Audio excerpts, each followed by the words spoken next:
यसले होइन एउटा कुरा चाहिँ के सिकायो भन्दाखेरि मान्छेमा अहङ्कार घमण्ड होइन चाहिँ गर्नु हुँदैन भन्ने चिज चाहिँ राम्रोसँग सिकियो नि त हामी सबैले। त्यही भएर जिन्दगीमा कहिले पनि घमण्ड र अहङ्कार चाहिँ नराखौँ के। साधारण जीवन जिउँ, सरल तरिकाले हिँडौँ, जित अवश्य हुन्छ क्या, सत्यको जित हुन्छ के।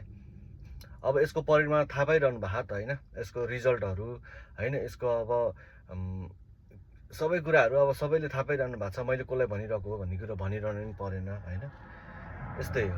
त्यही भएर जिन्दगीमा कहिले पनि के भन्छ घमण्ड र अहङ्कार चाहिँ लिएर अगाडि नबढौँ।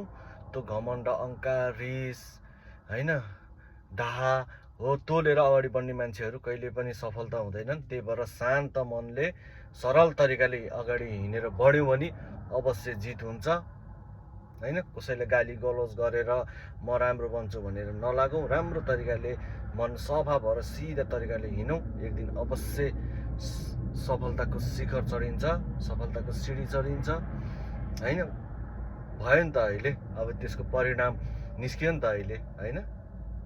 त्यही भएर सादा जीवन उच्च विचार गरेर हामी अगाडि बढौँ, एक दिन अवश्य सफलताको सिडी चढिन्छ।